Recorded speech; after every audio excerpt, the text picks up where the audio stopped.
வழக்கறிஞர் தர்மபுரமான நல்லா தெளிவா விளக்கமா சொன்னாரு.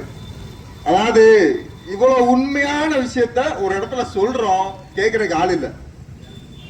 இதான் தமிழனுடைய நிலைமை. ஏங்க தமிழை இழந்தது என்னன்னு தெரியுதா? வரலாறு இழந்த தமிழன்னா யாருன்னு இழந்துட்டா. தமிழன்னா யாருன்னு யாருக்குமே தெரியல. எந்த ஸ்டேட்லயாவது போய் எந்த நாட்டிலயா போய் இந்த அதாவது கேரளானா மலையாளத்தார்னா யாருன்னு கேரளால கேட்க முடியுமா? தமிழனா யாருன்னு யாருக்குமே தெரியல. என்னங்க இது? தமிழ் மொழியை தாய்மொழியாக கொண்ட தமிழ் குடியில் பிறந்த தமிழர், தமிழ் தாய்க்கும் தமிழ் தகப்பனுக்கும் பிறந்தவன் தான் தமிழன். இதை சொல்றதுக்கு இல்லையா? உலக பொதுமுறை நூல் திருக்குறளை கொடுத்தோம்ல உலகத்துல. உலக பொதுமுறை நூலா சொல்லப்படுற திருக்குறளை சொல்லிருக்கோம்ல. அப்ப நம்ம யாரும் நம்ம கடவுள்னு சொல்ல தெரியாதா? தமிழ் குடியில் பிறந்த தாய்க்கும் தமிழ் குடியில் பிறந்த தகப்பனுக்கும் பிறந்த ஒரு தமிழன் தான் தமிழன், உண்மையான தமிழன். அவ்வளவுதான் முதல் தமிழர்ன்றது இது. இப்ப நீங்க நினைக்கலாம் நம்ம இந்த மாதிரி 5ஆம் தமிழர் சங்கம் ஒண்ணு ஆரம்பிச்சு இப்படி அரசியல் இயக்கம்னு ஒண்ணு பண்ணிக்கிட்டு இருக்கீங்க, நீங்க என்னப்பா செய்ய போறீங்க, நீங்க எப்படிப்பா இவ்வளவு பெரிய ஆளுகள்லாம் இருக்காங்க, இவ்வளவு பெரிய பெரிய விஷயம்லாம் இருக்கு, நீங்க எப்படி நீங்க ஜெயிக்க போறீங்க? உங்களுக்கு என்ன ஜெயிக்கணுங்கிற நம்பிக்கை இருக்கு? எப்படி ஜெயிக்க போறீங்க? ஒண்ணு சொல்லிக்கிறேன், நாங்க எல்லாருமே தூய தமிழர்கள், எதை கண்டும் பயப்படுறது கிடையாது.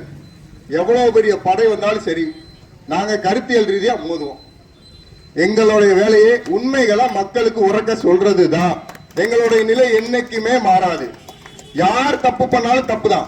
அந்த மாதிரி ஒரு நிலையில தான் எங்க சங்கமானது இயங்கிக்கிட்டு இருக்கு. நாங்க இந்த ஒரு நம்பிக்கையில தான் போய்கிட்டு இருக்கோம். பார்க்கலாம், ஜல்லிக்கட்டு தமிழனுடைய பாரம்பரியத்தை உடனே மீட்டெடுத்தோம்ல, அதே மாதிரி விரைவில் மக்கள், தமிழ் மக்கள் எல்லாரும் ஒரு செகண்ட்ல எங்களை எல்லாத்தையும் பார்த்துட்டாலும் எங்களை தெரிஞ்சுக்கிட்டாலும் போதும், முடிஞ்சு. ஒரு நாள்ல எல்லாரும் மொத்த தமிழன் மீண்டு எழுந்துடலாம். ஒரு நாள் போதும். ஒரு நாளை எனக்கு கேட்டா அதிகம். எல்லாருமே தெரிஞ்சுக்கிட்டாங்கன்னா போதும், முடிஞ்சு. அது வரைக்கும் நாங்க சொல்லிக்கிட்டே இருக்கோம். பாருங்க, எங்களை ட்ரோல் பண்ணாலும் சரி, எங்களை என்ன பண்ணாலும் சரி, நம்மளுடைய விஷயத்த அதுல இருக்கும். திருப்பி நான் கேட்கிற கேள்விக்கு பதில் சொல்ல முடியாது. நிச்சயமா 2026 தேர்தலில் வெற்றி பெறுவோம் என்ற நம்பிக்கையுடன் அரசியலில் இறங்குகிறது 5ஆம் தமிழர் சங்கம். வெற்றிவேல், வீரவேல், வீரவேல், வீரவேல், வீரவேல், வீரவேல். 5ஆம் தமிழ் சங்கத்தின் பொதுக்கூட்டத்துக்கு, திருமுனை கூட்டத்திற்கு அனுமதி வழங்கி பாதுகாப்பு கொடுத்த பழனி டவுன் ஸ்டேஷன் காவல்துறைக்கு மிக்க நன்றி 5ஆம் தமிழ் சங்கத்தின் சார்பாக தெரிவித்துக் கொள்கிறோம். அப்புறம் இவ்வளோ நேரம் எங்களை மதித்து பக்கத்தில் எல்லாம் நாங்கள் பேசுனதெல்லாம் கேட்டிருந்த, உற்று கவனித்த அனைத்து பொதுமக்களுக்கும் தமிழர்களுக்கும் மிகுந்த நன்றி தெரிவிச்சுக்கிறோம்.